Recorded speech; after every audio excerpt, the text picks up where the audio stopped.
Welcome to Landmark Talks Property, a podcast by Landmark Information Group that covers all things property in short and intelligent podcasts. Hello and welcome to this edition of Landmark Talks Property. I'm Steve Sanashee, joined by Simon Birley and Mike Stephen Day. So this is going to be a really juicy episode.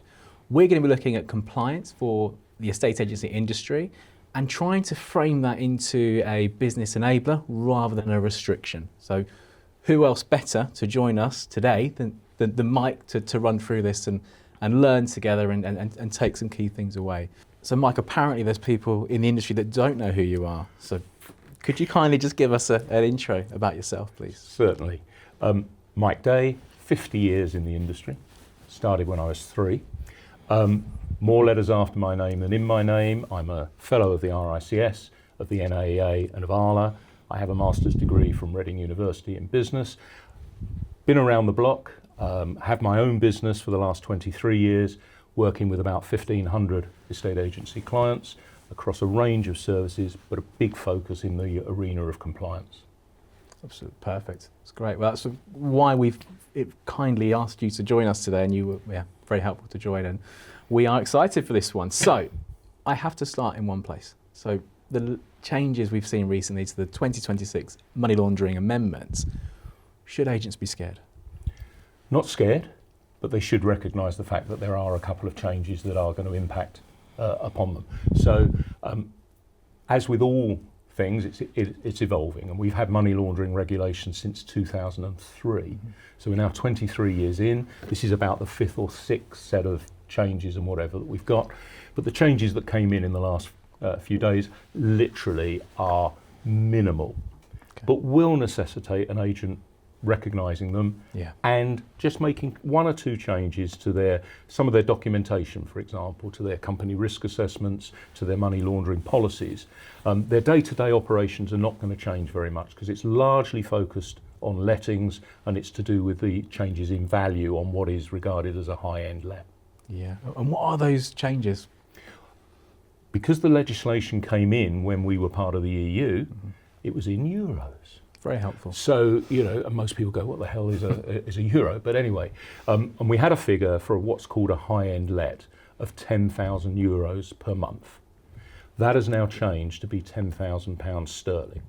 So in fact, the bar has raised. So there will be less properties slightly caught by this, because 10,000 euros was around about £8,500. It's now £10,000. Okay. So if you're dealing with those sort of lets, then you need to comply with money laundering regulation.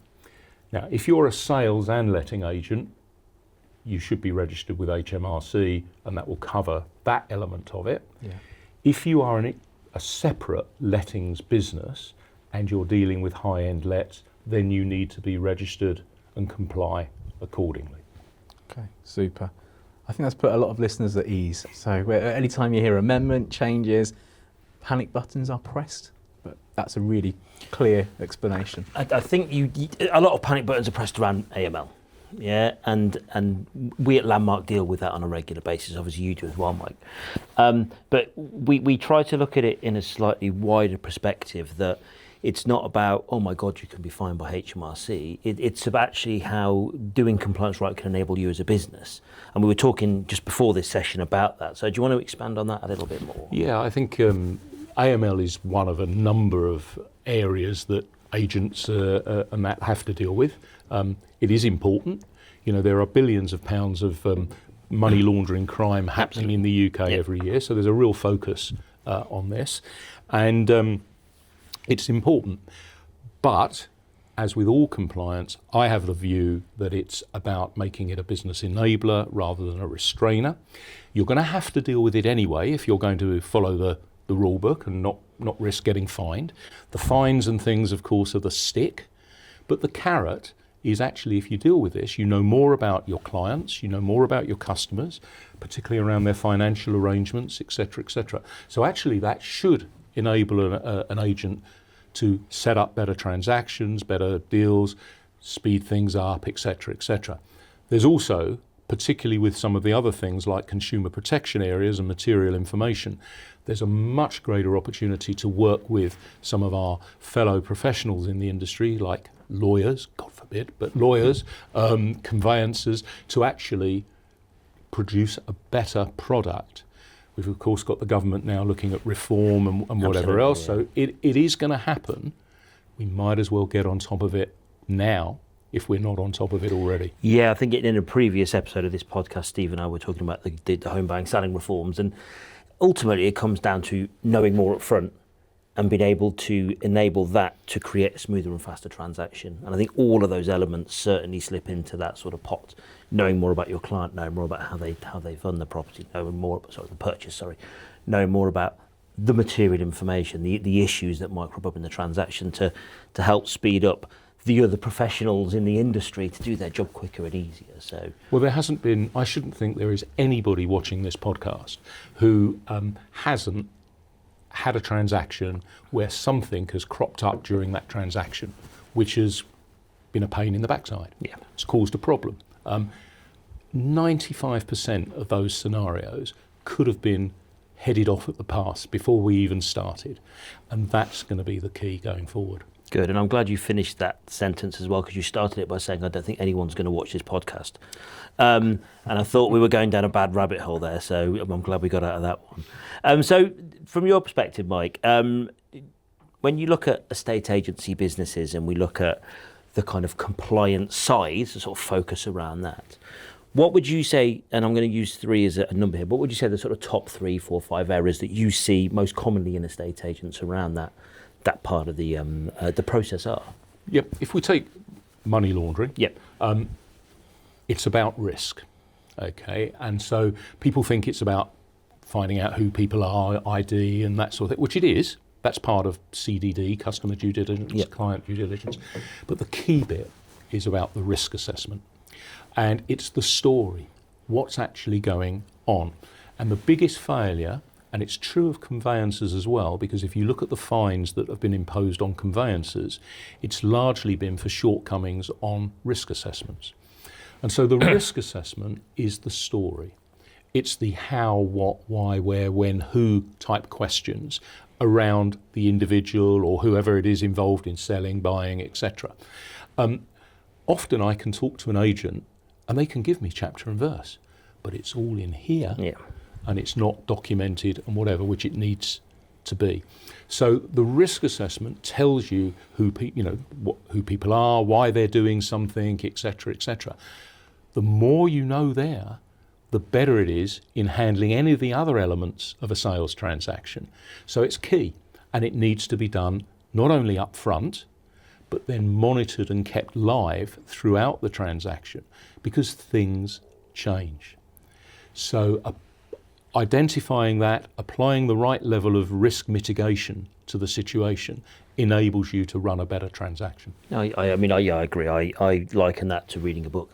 If HMRC come into your business and they pick up a file, they need to be able to go from page 1 to page 10 and follow the narrative in terms of the individual, the circumstances and everything you said then. It's the same with like a sales team. If we break it down to that. Yeah. If it's not on the CRM system, it hasn't happened and you're not getting paid. But from with HMRC's point of view, from a risk assessment point of view, what's the story basically, and how is it followed through? And there was new guidance came out in September last year, actually, from the government, from HMRC. It's on their website. I'm sure all of the agents watching have all pored over it for hours. 34 specific areas of risk. Yeah. Now, some of which won't apply to everybody, and they certainly don't apply to every situation, but people need to be live to it. And so their company risk assessment should embrace all of this. And then when they come down to an individual transaction, it should relate to whatever's in that company risk assessment. I find that a lot of agents are falling short in that whole risk assessment area. They've got the ID, they're using somebody like Landmark or whatever to produce some of this stuff, which is great. But they couldn't tell me the story. Yeah, and I think that's it. It's an AML. We run AMLs for our clients. That's a part of the wider, the wider part, the policy, the risk assessment, everything else that goes around it creates that sort of safety blanket. Running an AML check is a section of that, or a chapter within the story. Well, one of the things that you'll do with all or certainly the majority of your clients is, for example, land registry check on ownership at the outset. And the agent thinks he's dealing with Mr. and Mrs. Fudpucket. Do the land registry check and you find that Uncle Fudpucket is involved in the transaction or whatever. So, and these would come out in the wash, of course, during the transaction, but they need to be at the right time so that people are making the right decisions at the right time. Yeah. Cool. You made a really good point about the ongoing review for the risk assessment. Mm-hmm. I've spoken to agents who seem to think ongoing monitoring is a magic alert to say if a PEP or sanction status has changed, which is valid, valid, but they think that's the thing I need. I've done the risk assessment, one and done, move on. But it's not, and I think that is a big area we're learning of as well. Absolutely, Steve. You've got a situation, you at an outset of a transaction, the people might be applying for, the buyer, for example, might be applying for a mortgage with the Halifax. I use the Halifax, but of course the Halifax is about to disappear, isn't it? Indeed. The Lloyds Bank are about to make a change. But they've applied to a mortgage with the Halifax. Halfway through the transaction, you find that actually, for whatever reason, that's not happening, and the mortgage or financing or whatever is coming from somewhere else. That's a red flag. Not necessarily a problem, but it's a red flag, and it needs to be monitored and updated so that whatever your live file is live and not reliant on data that was, there 2 months ago or whatever. Yeah, absolutely. Right, well, we've unpacked one there. So, and compliance, of course, is a complex subject. But it's a big onion, lots of layers. well, let's peel the next one. So, what else do you feel is a big area that we should be discussed and understood? Well, I think away from AML, but consumer protection. And so this is the new Digital Markets Competition and Consumers Act that came in. People will be aware of consumer protection regulation, but the unfair trading regulations have gone and have been replaced by the DMCC. Now, fundamentally, everything that was in the previous regulation is in the new regulation, but beefed up a little bit. And the issue for agents with this is that it's not specific to a state agency. Back in the day, some people that are watching will remember the Property Misdescriptions Act. That was obviously specific to 33 items to do with property. Since we've had consumer protection regulations, we could be selling widgets, okay? So what we've got now is lots of shades of grey and less black and white. Now, I'm not sure if it's 50 shades of grey, but there's certainly a lot of shades of grey. And therefore, there's an interpretation needed as to what is called material information. Now, when trading standards were so-called policing this, they came up with their ABC sort of three-section approach. Didn't cover everything, but it was a steer as to what happened. And we've seen the portals, the Rightmoves on the market, Zoopers, and other portals are available.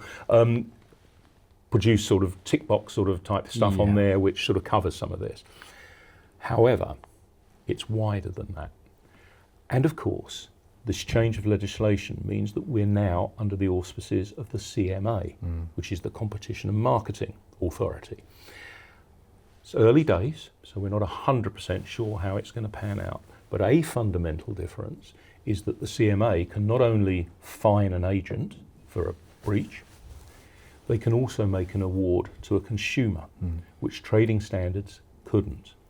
So we may see a shift of emphasis and whatever in what consumers do in terms of when they find out something that they're not happy about and want to go for some compensation or whatever. At the moment, it would go to the agent. Very few things went to trading standards because even if trading standards prosecuted, the consumer might get the satisfaction of knowing that the agents had a rap over the knuckles, but they didn't get anything. Right. That's going to shift. So we might see an up, rating and a greater level of consumer awareness and indeed complaints, really. And this, if you take the two words, complaint and compliance, you just move the I in that word. And so where your eyes are focused is what's going to make the difference for people going forward. That's a really interesting point, and I think that will be powered by or fueled by AI. If you're a disgruntled home mover, ChatGPT, 20 seconds, here you go, I've got a full essay now of what I'm going to use to go, I don't understand it, but that's my argument now. And that's and that leads to another area of compliance, which is GDPR. okay, general data protection regs. What's happening, and I'm seeing it more and more with my, is exactly that, the use of AI in complaint generation. So somebody's not happy with something, so straight into ChatGPT and they get this, 2-page letter that sounds as if it's been written by a $1,000 an hour lawyer and whatever, quoting this, that and the other. And it needs to be dealt with. You have to deal with it. You've got 28 days in which to deal with it under GDPR. And a lot of this then comes down to what they call a subject access request, an SAR. And people ask, I want to know everything you've got on me, basically. I want all the details, so copies of correspondence, details. Yeah. An agent needs to be in a position to be able to handle that inquiry. So having a subject access request policy, one sheet of A4 basically, but sets out how you're going to deal with it so that everybody in the team knows, is quite important. Yeah. And the other aspect of GDPR where agents tend to fall short quite often is on the security of data, okay, which is a big area. This is personal data for people. They hand it over to us, in most cases. They expect us to look after it and deal with it appropriately. And there have been quite a few cases where agents have been lacking there. I still go into a high street estate agency office on occasions and see a sea of desks. And there, in the top right-hand corner of every screen, is a yellow post-it note. Imagine what's on it. Of course, it's the password to the system. So, not exactly the level of security that is required or the hierarchy that's needed. So security and being able to handle subject access requests are key. And the growing use of things like WhatsApp and people's personal mobile phones is a risk area. So, if I was a business dealing with the public, my negotiators, agents, whoever, if they're using their personal WhatsApp, hey, what's in that system? Yeah. That's personal data. I would have a business account, so everything was going through one account. But it's areas like that need to be focused on. Yeah, led by the great service, because it's great, isn't it, to have your direct contact with your and of course agents make a play of that. Sort of, oh yes, you can phone me anytime, day or night. All this sort of stuff. Oh, great, marvelous. Until it goes wrong and somebody starts saying, all right, okay, tell me about it, or that agent leaves the business. What arrangements have they got in place for handling, the data and whatever? If it's sitting in somebody's personal phone, that's bad news. I think that comes back to what we said earlier about if it's not written down, it hasn't happened in a way. And like you said, if you've got everything's on Steve's personal phone with Mr. and Mrs. Smith he's been dealing with, and he moves agents, you're in a world of pain from an agency perspective. Absolutely, you really are. So obviously we covered quite a bit of ground there, a number of topics. So sort of heading back to a compliance point of view. What's the sort of biggest myths you hear around that subject when you speak to 1,500 agents? Well, I don't speak to them all every day. Well, you need to do better. Need to work out. But you speak to agents regularly. Yeah. So you probably, when you build a relationship with someone, you come up against those. It's the same for us. Those kind of standard questions and those standard things that people have assumed over time are the case. What's the kind of most common ones you see there? As I said at the outset, I think too many agents see this as a tick box exercise. They see it as we've got to do it type of thing, and therefore mindset wise, and that's not a very good place to start actually, because it usually means you're a bit begrudgingly doing things, probably trying to find the path of least resistance and do it as quickly and as unobtrusively as possible. And I understand that. Okay, I mean, it's a commercial world, etc. But actually, that's where the problems tend to start. So it is this, going back to this sort of mantra of compliance as a business enabler rather than a restrainer. That is the starting point for all of it. Okay, because armed with that information, if you are an agent, you do the business with the people you know best. If you look at the transactions that have happened and gone through and been successful, you probably know those people very well. You've built up a relationship with them and whatever else. Compliance needs to be seen as part of building that relationship, not this nasty little administrative task that's bolted on. So that's the sort of starting point. biggest areas of risk for agents are, as I mentioned, the lack of risk assessment and documentation on this. That's a huge area. And it's making sure your systems and processes across your business are GDPR compliant. Stuff isn't wandering off, because should the what's-it hit the fan, you're going to need to be able to deal with it. Plenty of examples of where agents have fallen foul. And on AML, 50% of the annual fines are for the simple task of failing to register or re-register with HMRC, which is just unreal. £2.25 million last year of fines where agents simply didn't register or re-register. Yeah. So, that's an easy one to deal with. Yeah. And yet, that's the score. I mean, 93%, I think that equates to. For all the fines, registration related, it was 93%. They don't even need to work hard now. They must be the easiest fine to issue. Well, HMRC knows who you are because you're registered for VAT probably, you've got to do your company's house returns, all this sort of stuff. So it's not too difficult for them to identify who is and who isn't. And that is a big area. Yeah. Having said that, there are agents who are registered who don't need to be registered. So flipping the coin slightly, I had, I'll tell you a downside story, a client who set up a new homes operation. Okay, so they set up this new homes operation.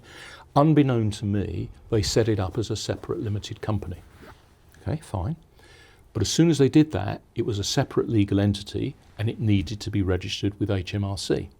If they'd set it up as the new homes department of XYZ estate agents and it was just a sort of a trading department, they were already registered with HMRC. They got clobbered.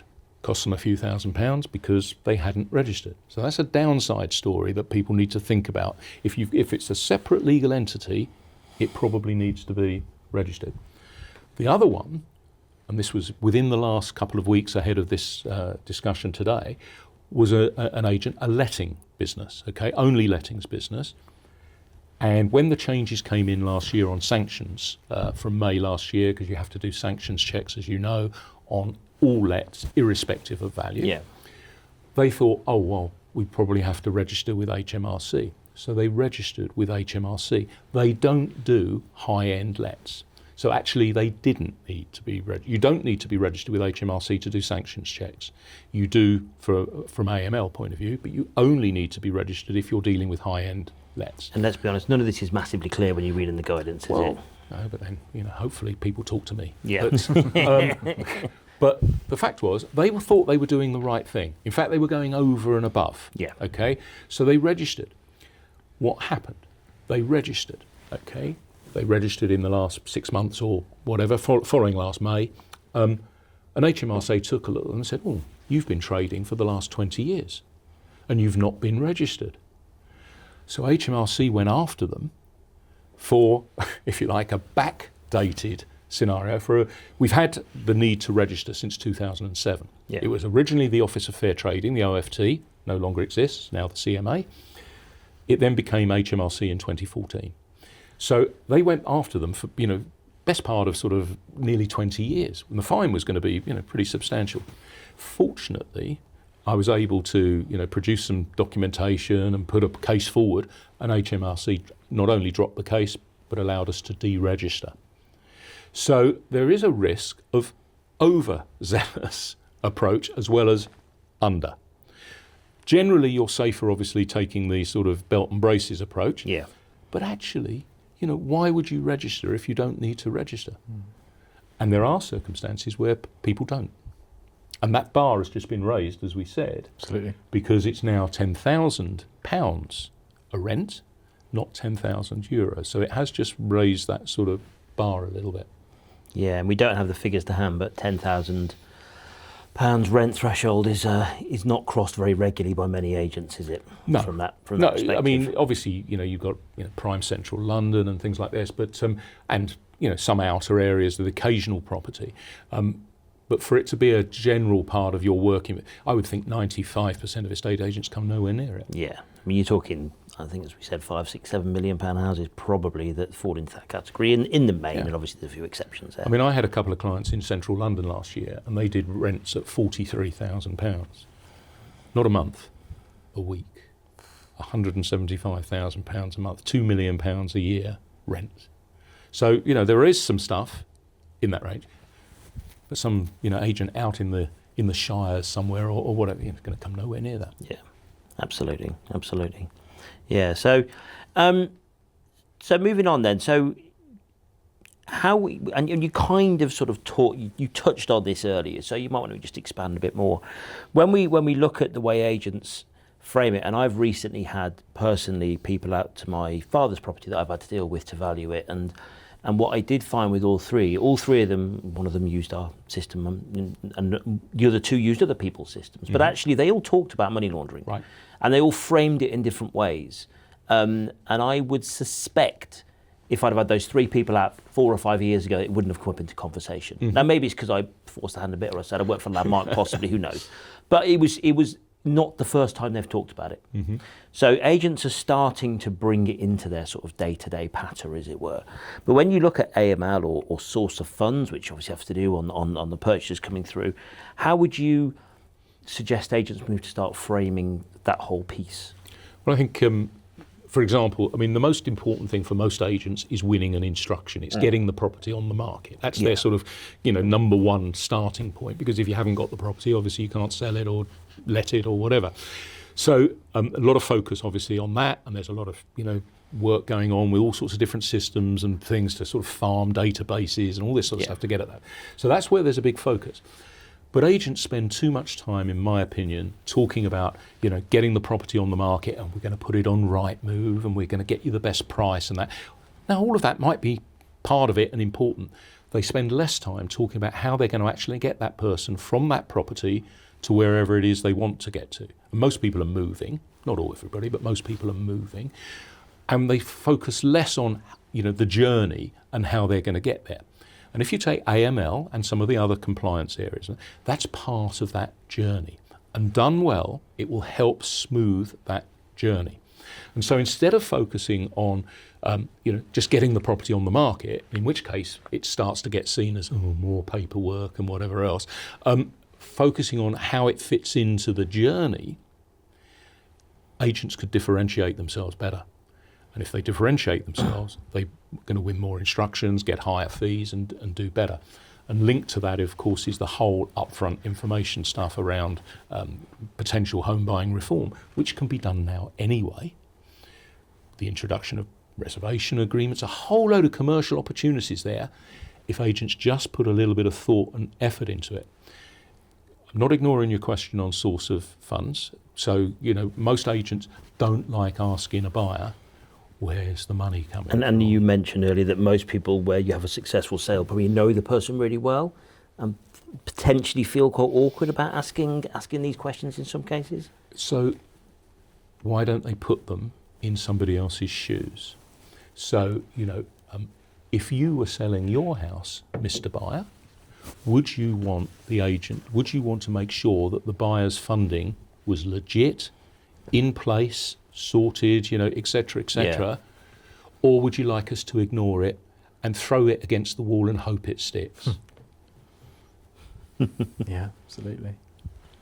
I know which camp I'd be in. There you go. We've got some agents that are including stamp duty in that check as well. So are you covered? Because that's a hurdle later. Interesting point, Steve. Stamp duty. Okay. Mentioned the DMCC, the Digital Markets Competition and Consumers Act. I'm still getting my mouth around that one. There's a thing called invitation to purchase, and it talks about total costs. So, for example, an agent, when they quote their fees, has to include, assuming they're registered for VAT, has to include the VAT. So you can't say 2% plus VAT. Yeah. It has to be 2.4% including VAT, and you actually have to show what that is in a pound note figure based on the asking price. And that's so that the consumer has complete transparency. Yep. And of course the consumer can't claim back that VAT, so it's part of their total costs of dealing. When you buy a house, there's this thing called stamp duty. Not for everybody, but for most people. It obviously can vary. If it's a second purchase, obviously there's a surcharge and whatever else. You will notice that if you go to all of the portals, they have a stamp duty calculator. So you go to a property and it will say, press this button and we'll tell you what the stamp duty is for your set. Yeah. I think every agent is going to have to do that, okay? Because under this legislation, this total cost, it's an unavoidable cost. Yeah. So there's two reasons why you want to do it. One is you want to be transparent, and so and let's face it, if you're buying at £1 million, it's £50,000, £60,000 bill at the end of the day. But then it can affect things like borrowing and have they got the money? Yeah. So you want to know anyway. But the legislation says that we should be you can't buy that house without paying that stamp duty. So therefore it's part of the total costs. Yeah. So my advice is that agents should, at the very least, have a link on all of their properties to the government stamp duty calculator, and maybe at best actually have a pucker stamp duty calculator on their website. Yeah. It's key. Worse still, if technology is a barrier, they could print it as well. At the listed price, this is what it equates to. It's about transparency. Yeah. It's about providing people with the right information at the right time. There's a phrase called a transactional decision. It was in the unfair trading regulations. It's in the MCC regulations.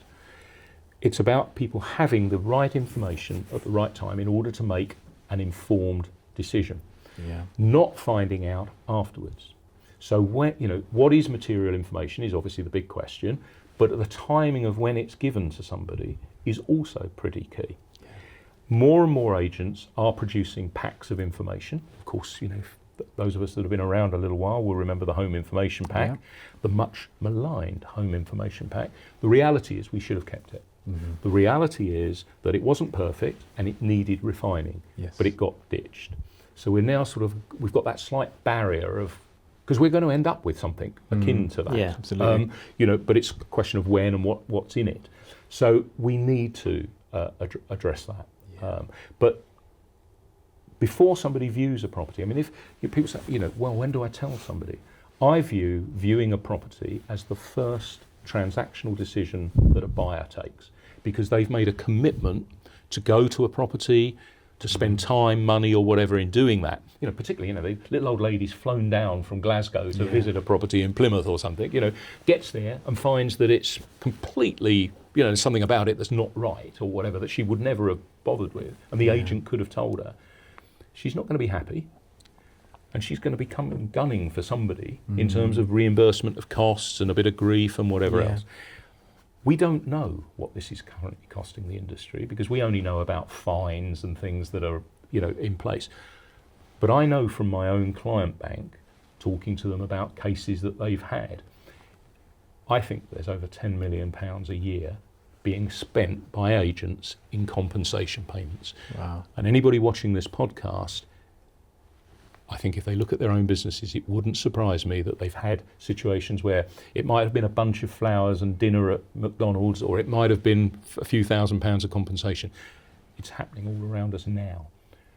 Getting the material information bit right, particularly if we can get to a stage where the government imposes a standard black and white set of it, we'll deal with it. Yeah, and speed up transactions, of course. Yeah, and I think that comes down to what you said earlier about HIPS. It wasn't perfect, but it needed refining. And I think if we can just get those standards in place and just slightly refine them over time, from everyone I speak to, there's certainly the same opinion in you that had we have kept it, we would have been in a much better place than where we are today. The vast majority of agents are still not doing anything about it. Yep. Okay, so everybody says, oh yeah, that's a good idea. Well, why aren't they doing it? Yeah. Okay, because if I was an agent now, I would have my own sale pack, at the point of listing. I'll tell you a story from, many people watching will know that I was a director at Connells. And back in 2000, not only did we get involved in setting up Rightmove, we set up our conveyancing operation. Okay, now Countrywide at the time had gone into conveyancing, and we saw what they were doing. We thought, well, that's a good idea. We're the catalyst for the process. We capture the customer. We can control this. And we did it, let's be perfectly honest, to make money, okay, out of referral fees. At the time, a transaction took 13 weeks to go through. It's currently at 22 weeks, Yep. which is obviously disastrous, but it was 13 weeks. We instructed our conveyancers at the point of listing, and they got the ball rolling. Now, they didn't have to do some of the AML stuff and that we have to do now, but nevertheless, they got the ball rolling. Very quickly, we realised that our sales, instead of taking 13 weeks, were taking 10.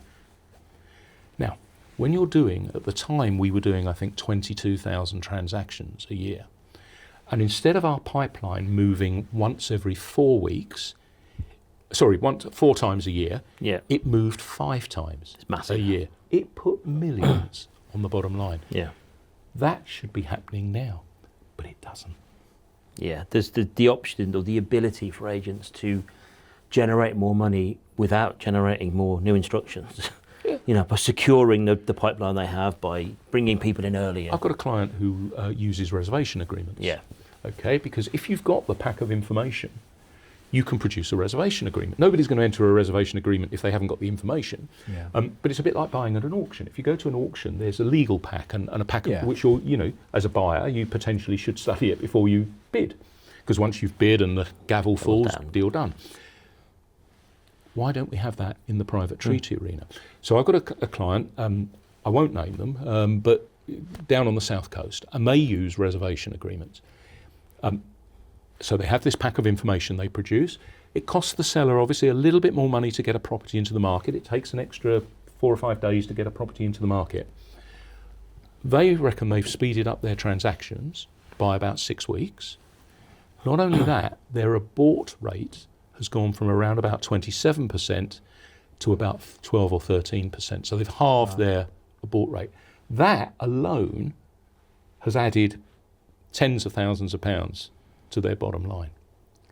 There isn't anybody watching this who couldn't be doing that tomorrow. Yeah, no, I absolutely Same agree. number of listings, Yeah. different process. Absolutely. Happier clients. And of course, at the moment, they quite like the fact that a lot of their competitors are not doing it because it differentiates them. Once we're in a world where we've all got to have qualifications or we've all got to do things, then you're going to have to find new ways of differentiating yourself. Yeah. There is a window of opportunity for everybody to differentiate themselves, win more business, do better business, make more money. I agree. Steal a bit of market share, learn how to sell yourself in a different way, and you'll put yourself ahead of the competition in the next 2 to 3 years. Absolutely. Yeah. So moving on to some slightly juicier stuff now, Stephen. On my card here it says horror stories, and you mentioned you've got a couple of years industry experience.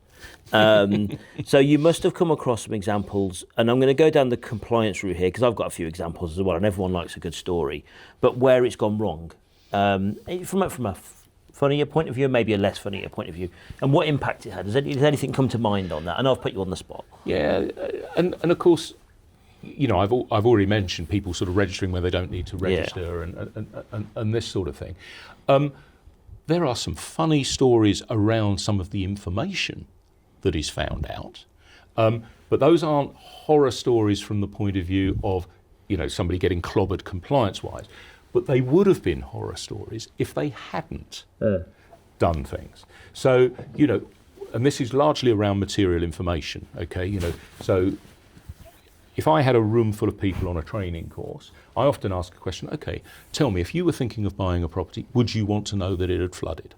Yes. A sea of hands obviously all go up. Everybody would want to know. So clearly that's material information. You ask other questions like, somebody's died, and you get a sort of a bit of a mixed sort of view. What if they were murdered in the front room, had their head hacked off and chopped up and flushed down the toilet? I mean, that fits in the world of horror stories. And suddenly more hands go up, funnily enough. So there is interpretation here. I once sold a house in Crawley in West Sussex. It was known as the acid bath murderer's house. Okay, the clue was in the name. And this guy used to get his victim back to the property, chop them up in the bath, fill it full of sulfuric acid and dissolve the body. I think he was the last person to be hanged, actually, in the UK. It was back in the early 60s. They caught him, and when they caught him, he only had one arm. Apparently, he'd burnt it off when he went to pull the plug out. but in all seriousness, there are some things that are, one man's meat is another man's poison type of things. But there are some things that are facts. And agents need to deal with facts, not interpretations. I often get asked, what about, should I say that it's haunted? Well, of course, there's no empirical proof that exists. So no. In fact, it's probably a good story and probably help you sell the house, But there are some things which are factual. Yeah. And one of the things that Trading Standards came up with was on their list was parking. Okay. So, and it'll be on all the portals. There's a little box about parking and whatever. And I saw a property on Rightmove the other day, and it was described as having off-street parking. And there was a photograph at the front of this house with a sort of hard-standing front garden with 2 cars parked on it. Except there was no dropped curb to the road. That meant it didn't have parking, because without the drop curb to the road, it didn't have the appropriate consents to be able to park. They were parking on their driveway, and so you could park, you could get 2 cars on the garden, but you could say that pretty much about any property, I could get 20 cars in the back garden if I dropped them in by helicopter or something. And so agents have just got to be careful, and that's what's costing them money. Yeah. But the horror stories are really around individual circumstances of, what, but that's what keeps the business interesting. Most people will say this business, it's not about property, it's about people and why people are doing things. And, God knows how many people I've met over the years, and they've been a joy, they've been a pain in the backside on occasions, but generally that's what keeps it interesting. And most agents will tell you the same. But therefore, build that relationship, find out more about them, know the story, because it will help you do the business. We had one in the southwest where client was selling a flat. Purchaser came along, had been out of the country for 5 years, and they were like, "That's fine, when you've got 150 grand in your bank to buy the property, they're like, absolutely fine." They did their AML check, and there was a flag on there for the fact that they'd been convicted of drug dealing, and it turns out they'd been in prison for the last 5 years. So they'd just come out of prison and all of a sudden had 150 grand in their back pocket to buy a property. So, instant call into Steve's team. But you get it all the time, but they're the conversations that you have with agents, and they're the things that flag up. Well, and as I'm sure everybody's aware, under money laundering, if you have concerns over an individual or transaction, you should report it. Absolutely. And it's done through your money laundering reporting officer by the creation of, funnily enough, another SAR, not subject access request, but a suspicious activity report, and it's done to the NCA, to the National Crime Agency. And agents are basically not doing enough of this. In the last 12 months, there were 900,000 SARs to the National Crime Agency. Not just from agents, these could come from solicitors, banks, or casinos, any circumstance, high-end cars or whatever. 0.1% of them were made by estate agents. So the implication there is that, we're perhaps not really keeping enough of an eye on it. And I think one of the reasons that agents don't do this is that I think, nobody will notice. Maybe I'll lose my sale. I report it, and then somebody comes along and oiks the person off at 5 o'clock in the morning, rat-a-tat-tat on the door or something. Let me tell you, I don't obviously know what's happening in every agency I deal with and whatever. I can only think of one transaction where I know my client, I don't know the name of it or anything, because that would be obviously private information, but I do know the transaction. It was in Holland Park in West London, quite an expensive area. It was your mention of drug dealing that prompted this, because the seller was a known drug dealer and had obviously purchased the property with drug money and was then later on selling it and going to take the money out. Got reported because the agent was on the ball, and the authorities stepped in and they issued what's called a UWO, an undisclosed wealth order, and it basically meant that the money couldn't end up in this guy's pocket. The sale actually subsequently went through, but the guy selling didn't get the money. So the agent actually didn't even lose a sale or whatever out of it. So the risk of you losing out is negligible. People think that it's all about suspicious activity reports to the NCA, but if you know a crime is happening now, you should go to the police. because a crime's happening now. Yeah. It's a crime. It's only if it's a suspicious activity report. It's not a there is a crime happening report. It's that there could Suspicion be. of activity. It's that there could be. Yeah. That's your Yeah. obligation, isn't it? Yeah. You must. We had a case recently where a buyer going through their company who'd loaned money to themselves based in Monaco didn't want to engage in money laundering checks through the facial recognition. Mm-hmm. I think we counted 9 red flags. Maybe that was generous. We were explaining this to the agents. That this is a SAR. When you add everything Yep. together, suspicious activity report. Oh, but what if he provided this document? And he's trying to talk his way out, and it is that the risk of losing that deal. I think that sometimes it takes precedent, but really, in the bigger picture, that's a horror show. I know I'm old, but think of Guy Fawkes. Okay, so I don't go back quite that far. You imagine you're in the pub, and there's a conversation going on. Oh, we're just about to blow up the Houses of Parliament. What would you do? Would you go, oh, that's nice, lovely, marvellous? Or would you... Don't want to spill my pint if I have to that's report right. this. Or would you nip outside and say, and phone the police or whatever? There's a moral element on one level. Yeah. There is a legal element on the other, in so much, bluntly, in the rules say you've got to do it. And actually, you're better off for doing it because, you're going to set up a transaction or be involved in a transaction where something's going on. If you've made a suspicious activity report and you've got what's called a DAML, a defence against money laundering, when you do it, you will not get dragged into any offence that is taking place. If you haven't got that DAML, then you could be effectively aiding and abetting or seen that way and dragged into the offence. And the penalty under the Proceeds of Crime Act is up to 5 years in jail. And how do you get the DAML, the DMAL? When you make your report to the National Crime Agency, it's part of the form you complete, you request it. And they will come back and say, carry on, whatever, and they will give you this DAML. So it's part of that. So it's just a simple request within Part the of that process, yeah. Fair enough. I mean, to end this section on a slightly lighter note, and Steve will be aware of this, we run money laundering checks at Landmark, and we have standard ones and we have facial recognition ones. And we got an email into the office about 6 months ago on a Friday afternoon. Now, we all thought it was a joke, but we looked at it and it really wasn't. And someone had been sent a facial recognition request. So they'd got the text, can you take a picture of your face and then a picture of your document? And they said, could I please have your address? Because I've taken a picture of my face and of my document. I'm going to go and get them processed at the photo developers now.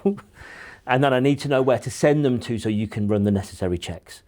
So just to end on that note, it isn't always doom and gloom, and it can be quite funny sometimes. Well, when all this first came in, we didn't have the digital systems we have now, facial recognition, scanning the NFC chip on a passport and driving and all that type of stuff. And we're moving obviously rapidly into a totally digital world. So it was about getting a passport or a driving license or a document. And and I'm going back 20 odd years now. I remember seeing a file, and clearly the agent had asked the owner of the property to, could you, with your photo with your passport. And there on the file is a picture of the owner standing in front of their fireplace, holding their passport. Hopefully we're beyond that now. Hopefully. Look, mate, it's been a pleasure to speak to you. I've got one more question there, and then we'll wrap up. What's one simple thing that agents could do tomorrow to strengthen their approach to kind of the compliance side of their business? And I know you've touched on it and with other questions. So. Yeah, I think give yourself a bit of a check-up from the neck up. Just take the time to take a step back and see what you're doing. If necessary, talk to somebody like myself or, Landmark and whatever to find maybe some gaps in what you're doing. Because one of the requirements is actually you should audit your business from time to time. And having that, often it's better if it is a third-party view because, there's no sort of preconceptions and whatever else. Nobody wants to overlay their business with tons of red tape and bureaucracy and whatever else. Of course not. So it does need a practical, pragmatic approach. Blowing my own trumpet, 50 years in the industry, I've sat in every chair in the industry. I've been a negotiator. I've been a branch manager. I've owned estate agency businesses. I understand what it's like to transact in there. But I also understand what's needed here. And it's how you marry those two together in a sensible fashion that not only is, deals with the stick aspects of getting clobbered, but deals with the carrot aspects and the opportunities. And they are there. I couldn't agree more. I mean, to end on this point for myself, whenever I speak to an agent, when they call us, it's because they've probably got concerns. And the first and only question I ever ask when I start is there's no judgment here, but do you have a business risk assessment, a company risk assessment, individual risk assessments? Do you carry them all out? And actually, if you're honest with yourself, if HMRC was to walk in tomorrow, would you pass an audit? And I know what the answer coming back is, but then it's taking it from, like you said, it's taking that step back. I like what you just said, check up from the neck up, that's the one. And then just going, right, okay, let's have a little reset. Let's look at it all again. Let's look at where we're going right, where we're going wrong, and just do that. And I completely agree with that point. I think it's just taking that little view of the business every so often, because doing day-to-day business can get away with you. Well, just on AML, very quickly, you have to register with HMRC. You have to re-register. We touched on it earlier. What a great time, because you have to provide HMRC with some information and whatever, your money laundering policy, your risk assessment, all of that type of stuff. Just take the time as part of that re-registration to make sure it's all up to date. And document the fact that you've taken the time. Absolutely. Yeah, excellent. Well, look, thank you very much for your time. My Mike, pleasure. It's been an My absolute pleasure. Thank you, Steve. I don't think you had too much to say. I'm sorry, I might have marginalised. He just sat there looking attractive. Yeah, no, that's why we brought him in.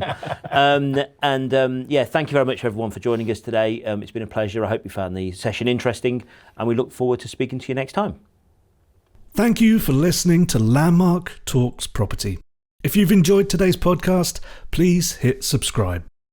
This podcast is for general purposes only. The views expressed are those of the hosts and guests and do not constitute professional advice.